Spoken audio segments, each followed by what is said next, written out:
s'emportait contre ses collaborateurs, répétant qu'il était sacrifié par le système. Ces mots résonnent aujourd'hui comme une prophétie sinistre.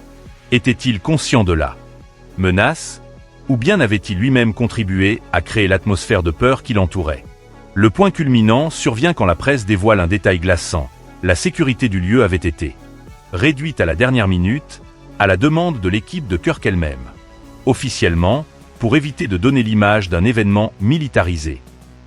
Officieusement, certains affirment qu'il voulait apparaître courageux, sans barrière entre lui et son public. Ce choix fatal a ouvert la voie à l'assassin. Les conséquences dépassent le simple cadre politique.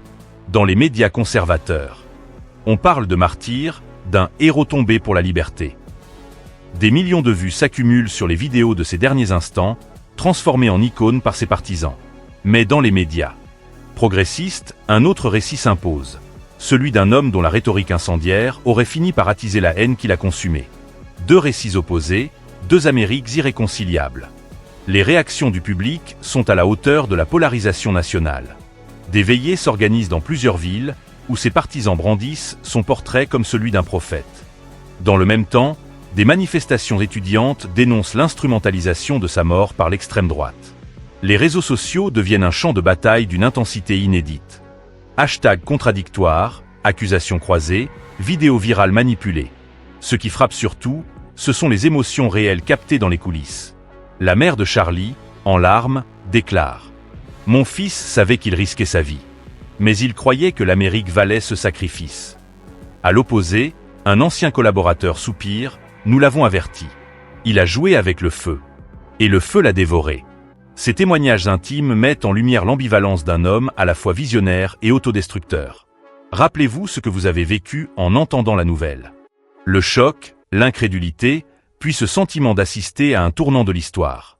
La mort de Charlie Kirk n'est pas seulement un fait divers tragique. Elle est devenue le miroir de l'Amérique de 2025, une Amérique où la vérité noire, faite de scandales, de luttes d'influence et de passions extrêmes, finit toujours par éclater au grand jour. Que penser, aujourd'hui, de Charlie Kirk? Devons-nous le retenir comme un héros abattu en pleine croisade politique, ou comme l'architecte de sa propre tragédie? La vérité se situe, comme toujours, dans l'entre-deux, dans cette zone grise où les mythes se forgent et où les secrets se dissimulent. Il est indéniable que Charlie Kirk a laissé une empreinte durable. À travers Turning.USA, il a transformé le militantisme étudiant en un mouvement national. Il a redonné une voix à une jeunesse conservatrice qui se sentait marginalisée. Il a su, comme peu d'autres, capter l'air du temps et le transformer en slogan percutant, en image virale, en discours capable d'embraser une foule. Sur ce plan, son héritage est indiscutable. Il a changé la manière dont la politique se vit sur les campus américains. Mais peut-on ignorer l'autre visage? Celui d'un homme qui, en refusant tout compromis, a nourri une rhétorique si incendiaire qu'elle a contribué à l'explosion de violence qui a fini par l'engloutir. Ses adversaires rappellent qu'il n'a cessé de diaboliser ses opposants, qu'il a construit sa notoriété sur l'exagération, la provocation, parfois la désinformation.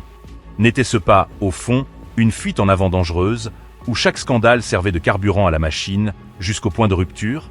Notre chaîne, fidèle à son style, ne prétend pas donner une vérité unique. Nous révélons des mythes et des secrets. Et dans l'histoire de Charlie Kirk, les deux abondent. Mythe du martyr conservateur, tombé en défendant ses convictions. Secret d'un homme obsédé par la peur de l'effacement, prêt à risquer sa vie pour rester au centre du jeu. Mythe d'un orateur invincible. Secret de ses failles, de ses colères, de ses paranoïas. Alors, la question demeure, qui était vraiment Charlie Kirk? Était-il l'incarnation d'une Amérique en résistance, ou bien l'exemple même de la dérive d'une société où le spectacle politique devient plus important que la vérité? Nous vous laissons, vous, spectateurs, en juger. Avez-vous pleuré sa disparition comme celle d'un combattant de la liberté? Ou l'avez-vous perçu comme le dénouement inévitable d'une trajectoire trop extrême? Croyez-vous que sa mort marquera un tournant, ou sera-t-elle récupérée comme un simple outil de propagande? Car, au fond, c'est vous qui écrivez la suite. Les mythes ne naissent pas seulement de ceux qui tombent, mais de ceux qui se souviennent. Et dans la mémoire collective, Charlie Kirk restera sans doute à la fois une légende et un avertissement. Celui d'un homme qui a su enflammer une génération, mais qui a payé de sa vie le prix de ce feu qu'il avait lui-même attisé.